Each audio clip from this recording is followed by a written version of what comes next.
self of mind.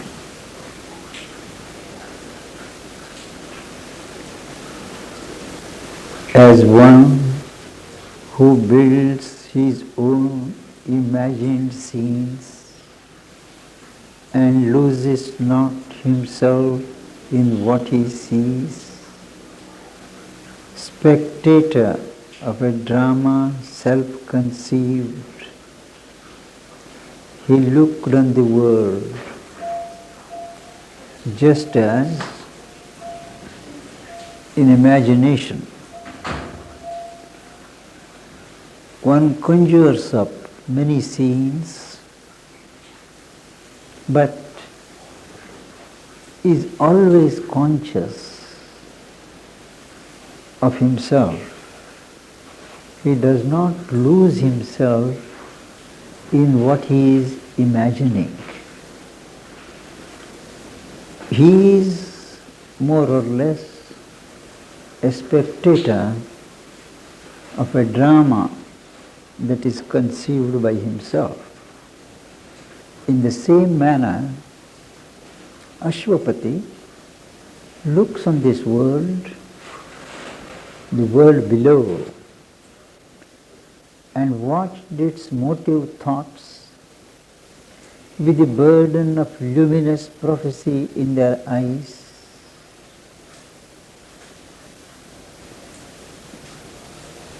Thoughts, he can watch them, he can observe the thoughts, motive thoughts, thoughts which motivate action, which are creative thoughts, and each thought has in its eye something prophetic,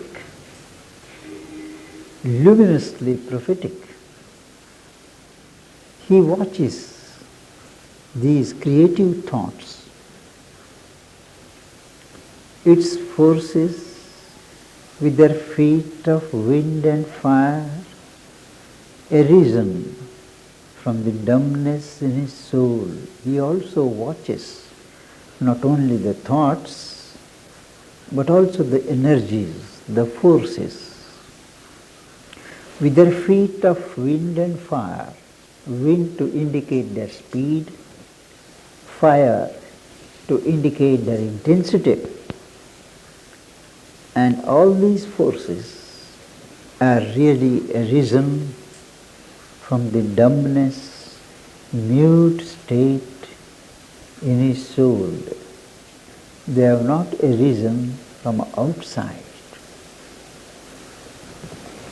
All now he seemed to understand and know.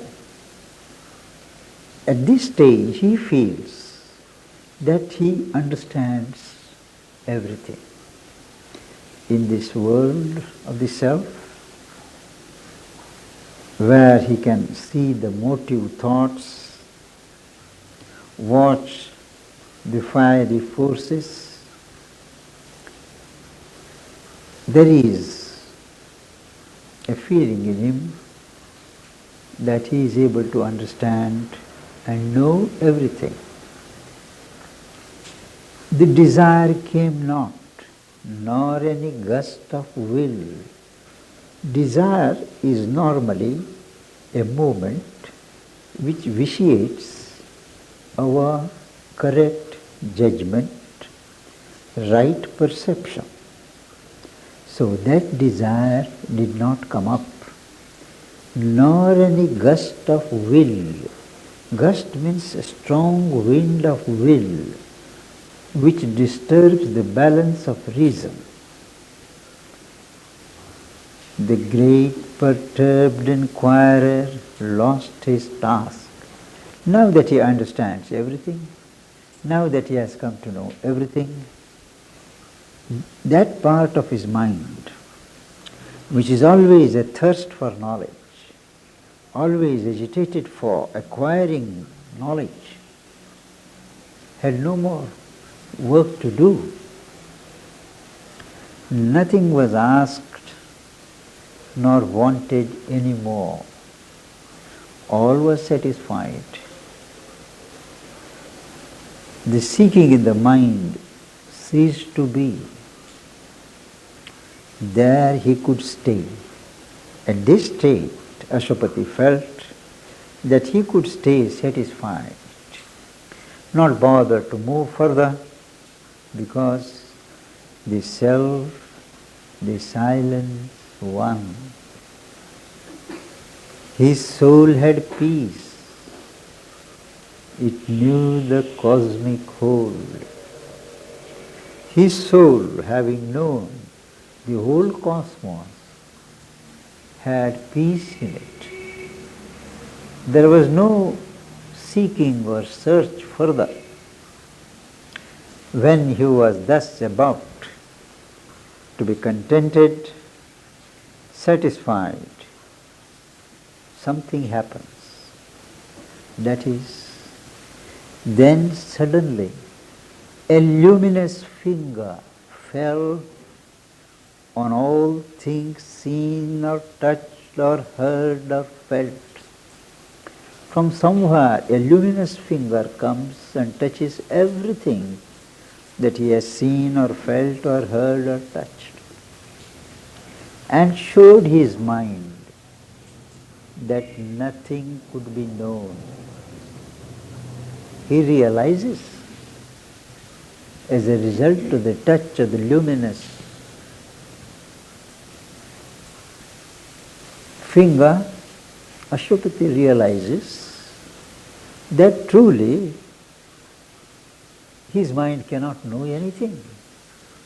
It is an illusion to have thought that he had known. And he realized that must be reached, from which all knowledge comes. Yasmin vijñāte sarvamidam vijñātam bhavati. In the Upanishad it is said, realize that, on realizing which all else comes to be known. So here he says, that must be reached, from which all knowledge comes. And this, the skeptic ray disrupted all that seems. All that he had thought was true was disrupted by this ray of light, which was skeptical, questioning everything that he had believed he had arrived at, and smote at the very roots of thought and sense. His own thought, his own sense faculties, at the very roots, this skeptic ray, this luminous finger, cut at the root of it. So there was no more certainty, either in his thought or in his sensations. In a universe of nations, they have grown. They means thought and sense. They have grown in a universe of nations, aspiring towards a superconscious sun. They don't know anything. They are moving towards a superconscious sun, playing in shine and rain from heavenlier skies, playing in the sunshine and the rain from the skies of heaven, which they never can win. Our thought, our sense can never really win the superconscious sun. However high they reach or overpass, however keen their probe. Probe is scrutiny, search. A doubt corroded at that stage. A doubt corroded even the means to think. His own faculties of thought were infected by doubt. Distrust was thrown upon mind's instruments. all that it takes for reality's shining coin, all that the mind takes to be the shining coin of truth, of reality, all that it takes for proved fact, fixed inference, deduction clear, these are all logical propositions. Proved fact, which nobody really can question, fixed inference, which nobody can deny, deduction clear, which nobody can question, firm theory, assured significance. All these in the domain of mind. Now, all these unquestioned conclusions of the mind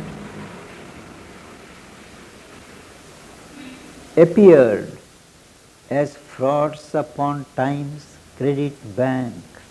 Earlier he has used the word shining coin. So he pursues the imagery and says, all these which we take to be authentic and true, they appeared as frauds, cheats upon the credit bank of time, or assets valueless in truth's treasury. If there is a treasury of truth, all these conclusions which the mind accepts as final were revealed to be valueless assets. We treasure them as assets, but we find that they have no real value. An ignorance on an uneasy throne, travestied with a fortuitous sovereignty. That is, the throne on which ignorance sits is very shaky. It can be disturbed by any doubt, any questioning. Travestied, falsified, with a fortuitous sovereignty. It has been set up as a sovereign by chance, anything, not by virtue of truth. A figure of knowledge garbed in dubious words.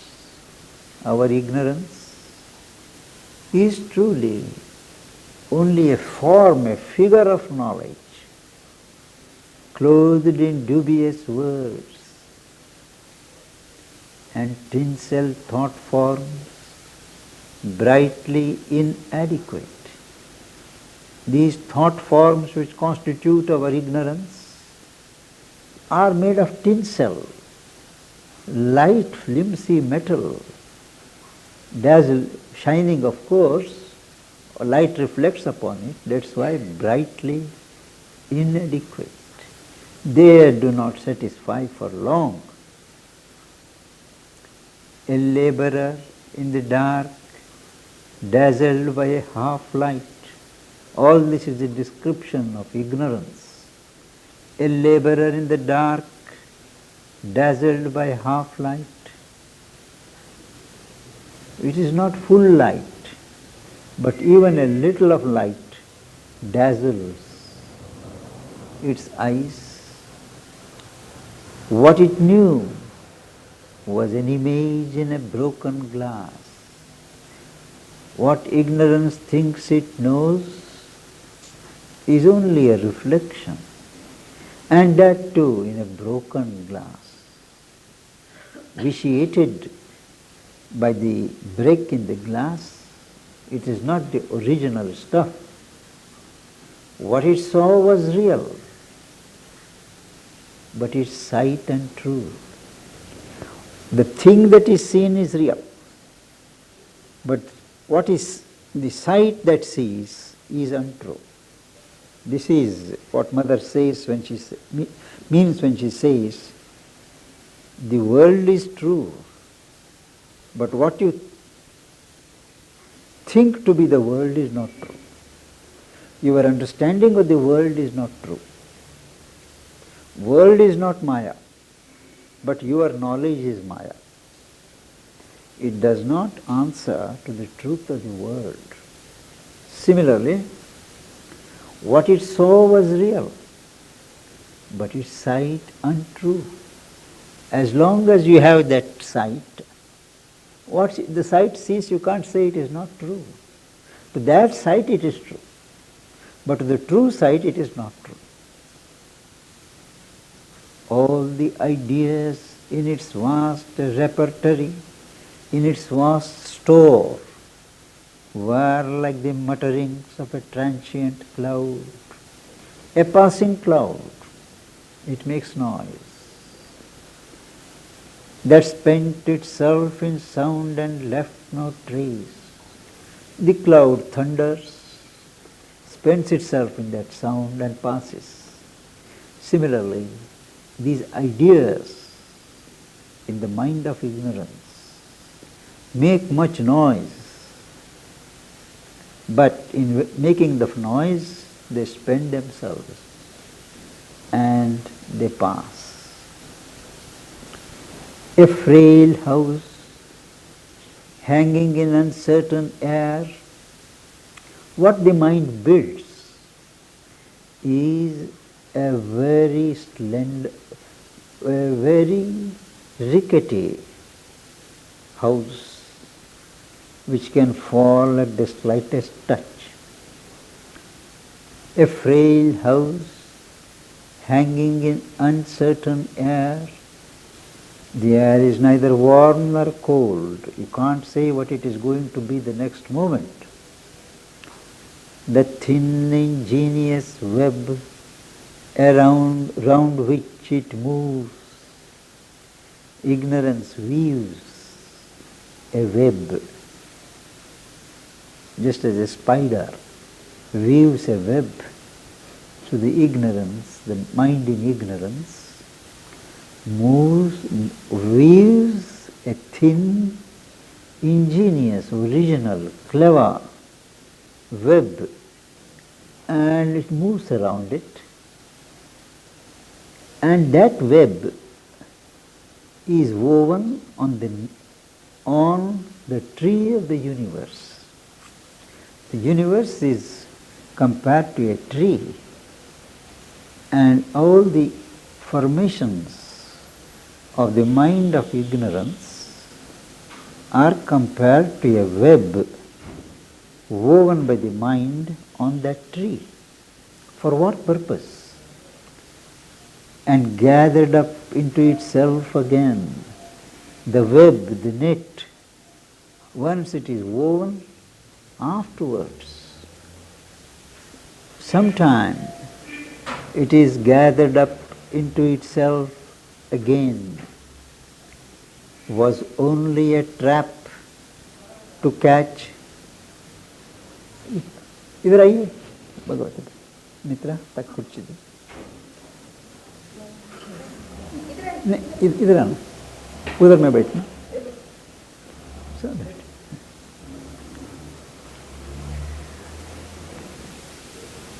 Where was I? Yes. Now this ingenious web, woven, spun by the spider of the mind of ignorance, was only a trap to catch life's insect food. The spider weaves the web in order to catch insects. So here it is to trap life's food, experience of life. It wants to catch whatever experience life yields, put its own interpretation and assimilate it. Was only a trap to catch life's insect food, and not only life's food, winged thoughts, imagination, thoughts that soar, that flutter fragile in brief light. In the brief light to which they are exposed, they flutter, these thoughts, but once captured in fixed forms of mind, once the mind gives these ideas or thoughts fixed forms, the ideas are dead. That is to say, by giving rigid forms to ideas in the shape of thought patterns, the ideas die. But dead once captured in fixed forms of mind, aims puny. It has small aims, but looming large in man's small scale. But to the man concerned, who is functioning on the small scale of his ignorant mind, all these aims look large. Actually, they are puny. Considered in the larger perspective, they are small and puny. Flickers of imagination's brilliant gauze. Imagination spreads out a gauze, brilliant, and that gauze flickers. It doesn't stay firm. And cobweb-wrapped beliefs alive no more. Beliefs, superstitions, which are wrapped in cobwebs woven by the ignorant mind, alive no more. They are no more alive, because in the process of formation, the ignorant mind kills their life. The magic hut of built-up certainties,